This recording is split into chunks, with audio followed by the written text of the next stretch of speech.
Hey everyone, I hope you're doing well. So I haven't had a chance to talk about the Tony Stark, Victor Von Doom announcement this past month. If you've been living under a rock, Robert Downey Jr. is officially returning to the MCU as Victor Von Doom, Dr. Doom. So before this announcement, this was kind of a rumor that a lot of people had heard online, and personally, I didn't think they would go that route. The rumor itself was that there would be a variant of Tony Stark that went bad and would go on to be Dr. Doom, basically. But from Marvel's official announcement, RDJ is playing Victor Von Doom. I've been wrestling with the pros and cons of this announcement. The main pro is that hopefully this is going to revitalize the MCU. A lot of normal people in my life are asking me about this, and yeah, it's safe to say people are going to be interested in seeing what happens here. The main con is this Marvel just being desperate, trying to cling on to what worked in the Infinity Saga and apply that to the Multiverse Saga? At face value, it does seem like that. It could be a bit of a desperate move, but that doesn't necessarily mean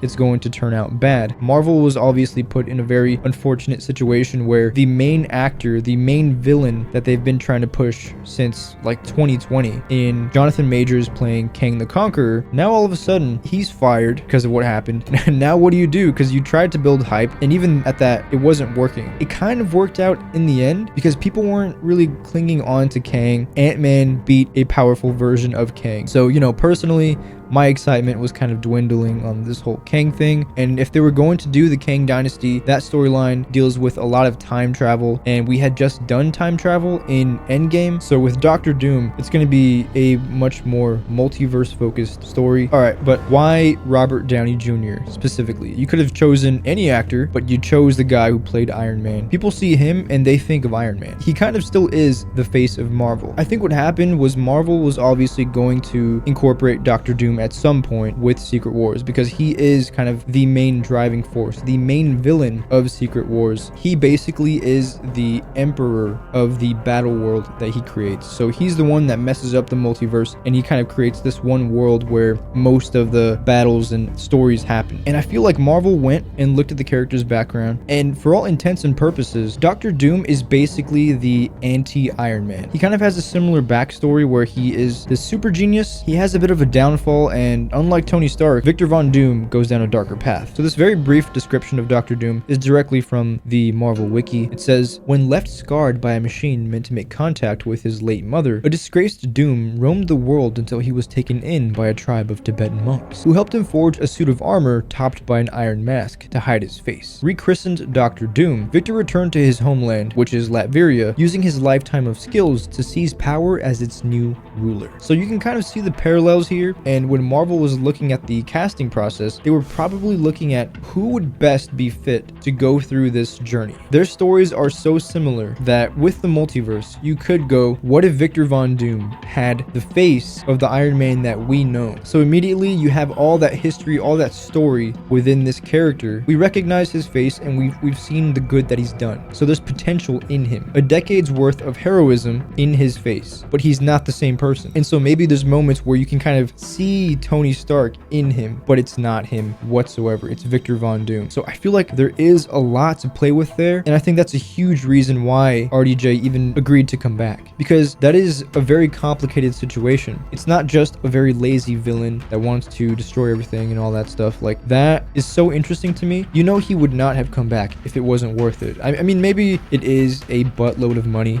and he's just taking the paycheck, but I see this as a very good step in the right direction. I don't know how our main MCU characters are going to play into Doom's storyline. We don't really know the plot details of Avengers Doomsday. My guess is that'll be the movie where Doom and the Fantastic Four enter the MCU. Oh, and I wanted to talk about the quote that the Russo brothers made after they announced RDJ. Also, dude, the Russo brothers are also back. So obviously Marvel went back to what works. If you're not aware, the Russo brothers directed Captain America Winter Soldier, Civil War, Infinity War, and Endgame. Pretty much all the best Marvel movies, all the pretty much highly regarded movies, they're behind it. So they said, When we made Avengers Endgame, we truly believed that it was the end of the road for us in the Marvel Cinematic Universe. We had put all the passion, love, and imagination that we had into the Winter Soldier, Civil War, Infinity War, and then culminated it all with Endgame, all within a few years. We had spent everything we had creatively, and we left all our emotions on the floor. But in the time since, we began to feel there was perhaps one story where we could find a new narrative path forward. It's the reason we fell in love with comics in the first place. That story is Secret Wars. We cannot express how excited we are to dive back into this world and explore such a deliciously complex character like Victor Von Doom. And there is no better friend or collaborator to do that with than the great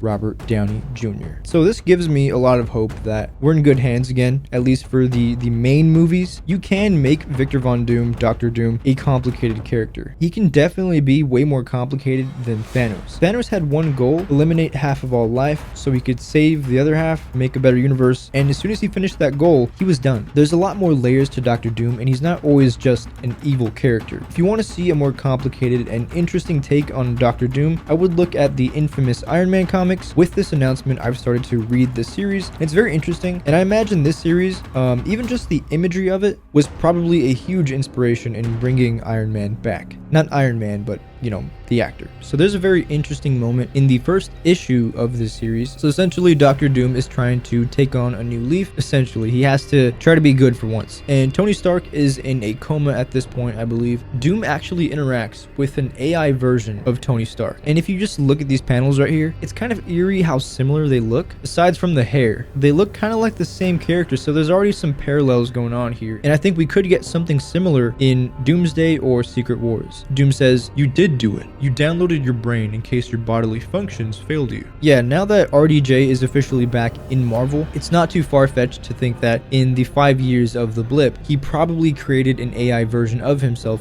in case something were to happen so he could still be there for his daughter. And we kind of get a tiny little hint at that at the end when there is a literal hologram version of Tony Stark. If Marvel really wants to go all out, they could just do hologram version of Tony Stark versus RDJ Dr. Doom. So it's RDJ versus RDJ. That could be interesting, but I am hoping that Marvel does put in work in making Reed Richards a big player in the story, because he is the rival of Dr. Doom. And you've seen with the Russo Brothers movies, the villain's primary goal influences everything that happens in both movies. At face value, this announcement did seem pretty crazy, but the more you think about it, there's so much potential. There's so many emotional moments that you can have. Doom is a very complicated character, and when you have the actor that played a very complicated hero, it's going to be easy for audiences to latch onto that, to hope that maybe, just maybe, Doom will redeem himself in some way. And maybe that'll happen. Maybe Doom he'll literally see himself in Iron Man and stop his multiverse madness. It does suck that it might feel kind of rushed, because the MCU currently feels like it hasn't really been moving too fast. You know, as projects come out, they're not really moving the needle in terms of storytelling in the universe, in the world. But Thanos, he really was only a presence for 2 movies. Doom is going to be a villain in the Fantastic Four movie, Doomsday, and Secret Wars. So we're going to be getting a lot of him. A lot of potential for it to turn out bad or